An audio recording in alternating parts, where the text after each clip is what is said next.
This is the Cato Daily Podcast for Monday, December 14th, 2015. I'm Caleb Brown. In many ways, states and localities have turned their police into tax collectors, and the nature of policing has been changed. So says Grover Norquist, president of Americans for Tax Reform. He discussed the wages of turning cops into revenuers at the Cato Institute's conference on policing held earlier this month.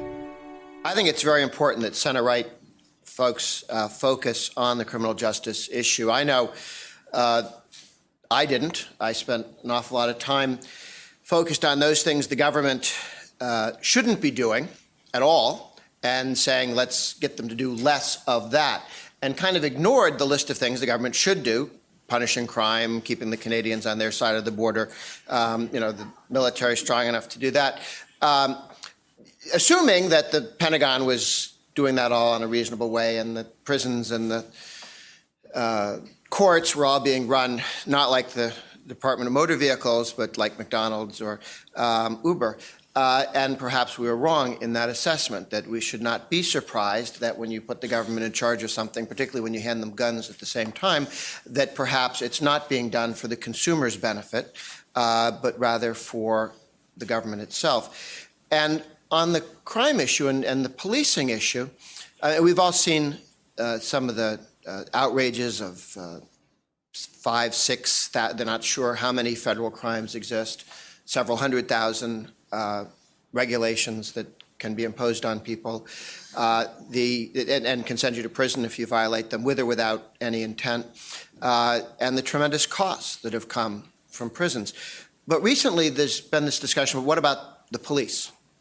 As we looked at Ferguson, the government's own write-up on what happened in Ferguson, and this happens in other states, is why are the police unpopular? Why is there this antipathy? I was always told, if you have a problem, go talk to the nice policeman. They've turned the police in a lot of cities into tax collectors. And the story of Ferguson, it's not just the Obama administration's take on this. The fix that was passed in state law in Missouri was to limit the percentage of a city or township's budget that could be gotten from taxation through fines and stopping people. The internal emails that they have in Ferguson, where the Department of Finance is sending letters to the police chief explaining how to police, to maximize revenue. They're not saying there are more crimes on this street. They're saying there's more cash to be made. In 2013 alone, the court ordered 9,000 warrants. This is a city of 21,000 people. 9,000 warrants in 2013 to go after people who hadn't paid parking tickets or infractions. When they look at the infractions, once they've stopped your car, they're getting 2, 3, 4, in one case, 14 citations. Your back taillight's out, this, that, and the other problem. Every one of these costs money. And if you don't pay the ticket in a timely manner, they put you in jail. Now, I always thought, well, in Europe, in the 1500s or something, they had debtors' prisons. We don't do that here unless you owe the money to the city, and then they do. The collection mechanisms are, among other things, in Missouri, but also in California, and the number I have here comes from the Ferguson report, but it says that in California, 4 million people, that's 17% of adult Californians, 4 million people have their licenses suspended for failure to appear in court or to pay outstanding fines and fees. 17% of people are either not driving at all, I don't know how they're getting to work, or they're driving illegally in California. Similar challenges in Missouri. These are state laws, not the city fine laws, but the state laws to help enforce. Now, if every time you see a policeman, your first thought is he's going to give me a ticket, he's going to fine me, he's going to hit me with hundreds of dollars in fines. In California, they tack on these environmental fees on top of the fines because they don't look like taxes. They think if you don't call them taxes, you call them fees, so that these things run up into hundreds of dollars. I mean, I remember when a parking ticket was 25 bucks. But now, also slightly irritated me that, your taillight's out. And how would I know that? The only time I ever notice my taillight's out is when a policeman points this out. I don't go and check, and I don't know how many people do.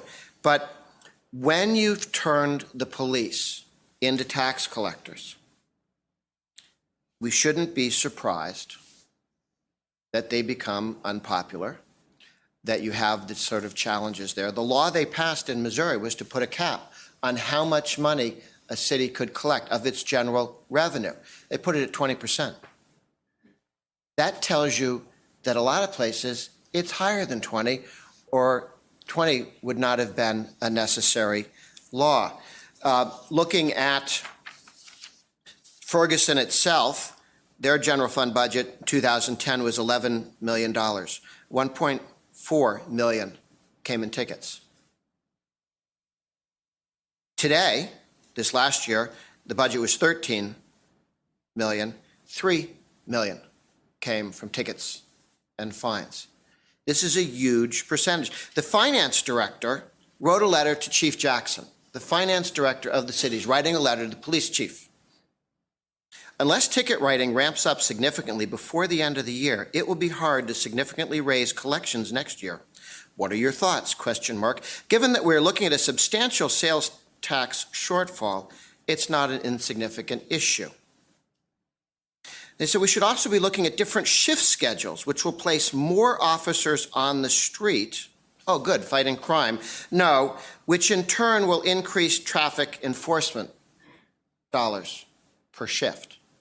So the head of their IRS is directing the police in Ferguson where to go, where to follow, and how to organize themselves. This is not, the people who object to the police in Ferguson evidently were not necessarily objecting to being arrested for breaking and entering. You've got an entire city that's been told the police are there to collect taxes from you in order to fit the budgets. The gentleman, the Republican who passed the law to try and tamp this down in Missouri, and it was interesting that the left objected. They didn't pass any of the laws they thought were necessary. When the state looked at it, it said, here's the abuse, this massive tax collection. Of course, kind of by definition, a policeman can decide to give you a ticket or not for parking or however many taillights you have out. Makes it completely arbitrary. And even if somebody wasn't trying to be arbitrary, why would anybody believe that? Since they don't stop everybody. Not every person who parks too long or swerves or something gets picked up. It, by definition, is going to look arbitrary to the person who gets whacked. And it's going to be arbitrary because you can only be certain places. Which street corners do they decide to police and at what time? Then, in this all in Ferguson, but unfortunately, the ACLU put out a press release about debtors' prisons in New Orleans. And they have debtors' prisons here. Why? What I went through. You go to jail if you can't pay these tickets. And of course, every time you're late or you're not there, they can add to another $100 to the ticket. The court in Ferguson, where you can pay your tickets or argue about them, holds 3 or 4 sessions a month. 3 or 4 a month, so 1 a week. Each session lasts no longer than 3 hours. Hardworking judges here collecting your money. It's not uncommon for as many as 500 people to appear before the court in a single session. They make a big line out into the street. Okay? They don't even make it easy to pay the king. Okay? If you don't pay the king, you get in big trouble, but they don't make it easy. And in the past, it has actually considered 2,000 offenses during one sitting. And then why are people irritated? Why do we have some of these challenges between police and the population? As a country which started as a tax revolt, we might have kind of figured people are sensitive to this stuff, okay? Just checking Mithridates, the revolt in now Turkey, where they killed every single Roman tax collector on one day. They got irritated about it. People don't like this stuff. They don't like being treated this way, and it creates all sorts of antagonisms. Finance director, again writing to Chief Jackson, recommended an immediate implementation of an I-270 traffic enforcement initiative in order to, quote, stop crime, nope, that's wrong, in order to, quote, begin to fill the revenue pipeline, end quote. The directive, the email, was attached to a computation of the net revenues that would be generated by the initiative, which required paying 5 officers overtime. So we can put more officers on the street. Oh, good, we're all going to be safer. No. These 5 officers overtime for highway traffic enforcement for a 4-hour shift. The finance director stated that, quote, there is nothing to keep us from running this initiative 1, 2, 3, 4, 5, 6, or even 7 days a week. It's nice that they spelled that out, all 7, each one written down. They had a debate about whether to move 1 judge, and they decided no, because, quote, switching judges would lead to a loss of revenue. The judge wasn't considered very good at what the judge did, but you didn't want to switch it because it could cost you revenue. These are the challenges that we have, not just in Ferguson, but throughout Missouri, as they found when they passed the state law, putting limits on how much can be picked up this way. And that doesn't even get to the issue of civil asset forfeiture. And you've all heard the horror stories of, somebody's got $1,000 in a car, they take the $1,000, they take the car, you can sue to get it back. It'll cost you more than the car or the $1,000 to get your money back. You don't have to be convicted of anything for civil asset forfeiture. You haven't been convicted of being a criminal, and therefore that's why you have the nice house. You have just been accused, and you may never actually be convicted, but you've still got to sue to get your money back. And the federal government raised about $4 billion last year through this.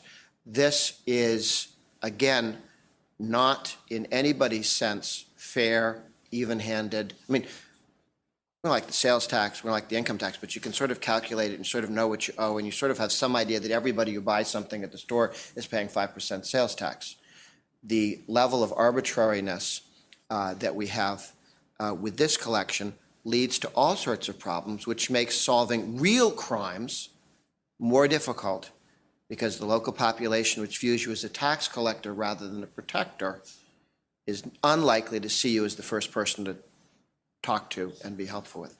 That said, questions, thoughts, arguments, I think that it's very helpful that even this administration recognized that the lesson of Ferguson is that we turned policemen into tax collectors, and this made it increasingly difficult for the police and the citizenry to work together, and that this is unjust and arbitrary and capricious. Grover Norquist is president of Americans for Tax Reform. He spoke at the Cato Institute's conference on policing held this month. You can watch the full event at cato.org.